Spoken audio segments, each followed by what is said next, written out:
किती बाग आहे तुमचा? हे 500 झाडे. 500. हा पण 1 एकर आहे का? 1.25 एकर. म्हणजे दोन्ही डाळिंब आणि हे तुमचं दोन्ही प्लॉट आहे समजा.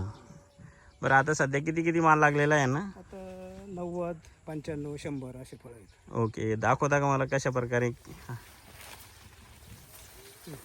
हे जे अशी सेटिंग होती त्याची, सेटिंग चालू आहे. लहानपणापासून हे असं सुरुवात होती त्याची, सेटिंग चालू आहे त्याची सध्या. ओके, या पद्धतीने सेटिंग होते पूर्ण फळांची ना. या प्रकारे त्याची सेटिंग होती. आणि आपल्याला काही थिनिंग वगैरे करावं लागते की ते? नाही, माल जास्त असला तर मग थिनिंग करावं लागेल. करावं लागेल. बरं, याला काही तुम्हाला विशेष काही याला खत वगैरे द्यावं लागतं का? याला शेणखत आणि भेसळ रस, दोनच गोष्टी. जास्त काही नाही. फवारणी कमी असतं, काही एवढं पाणी नाही लागत जास्त. याला जास्त फवारणीचं याचं टेन्शन नाही. टेन्शन नाही. म्हणजे जर ज्याला काही काम करण्याची इच्छा नसेल त्यांनी हे लावलं सीताफळ लावायला पाहिजे. परफेक्ट लावलं. बरं चला मध्ये आपण बघू बाग. मी असं येतो या साईड ना.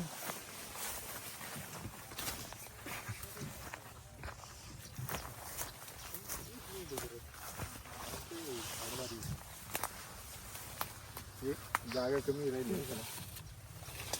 ओके, अशा प्रकारे याला आता हे होत आहे आपलं सेटिंग. सेटिंग झाली. शेटिंग चालू आहे. फार छान सेटिंग झाली याला. इकडे पण आहे बघा. लिमिट. हे झाड झाडाच्या मध्ये गेल्यावर कळतं का बाबा झाडाला किती फळ आहे. हो खरंच.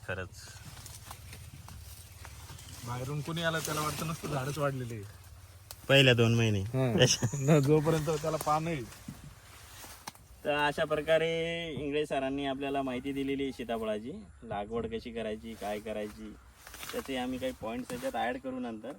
पण याला हा 4 वर्षाचा बाग आहे आणि 4 वर्षाच्या बागामध्ये सेटिंग मिनिमम 80, 90, 100, 150 असे होतात. कधी कमी होतात, कधी जास्त होतात. तर शेतकरी काय करतात, कधी झाड लावल्यानंतर त्यांना लगेच दुसऱ्या वर्षी माल पाहिजे असतो, तिसऱ्या वर्षी माल पाहिजे असतो. असं कधी होत नाही. टेम्परेचर वगैरे सगळं मॅटर करतं त्याला. पण तिसऱ्या वर्षानंतर डेफिनेटली याला प्रोडक्शन म्हणजे सीताफळ देतच.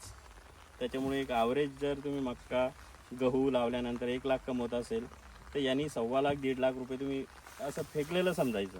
म्हणजे तेवढे निघणारच. कधी 3 लाखही मिळतात, कधी 5 लाखही मिळतात. Depend on the market. ते मार्केटचा खेळ आहे. त्याच्यामुळे असं नाही व्हायला पाहिजे हा व्हिडिओ बघितल्यानंतर तुम्ही सांगणार इंग्लिश साहेब तर सांगतात 4 लाखाचा माल झाला, 5 लाखात झालं. तसं नाही आहे. काही गोष्टी मार्केटवर असतात. पण प्रोडक्शन 12 टन झालं, 10 टन झालं हे होणारच. त्याच्या प्लसच होणार. मार्केट रेट त्याच्यावर ठरणार तुमचं किती इन्कम झालं. तर चला आता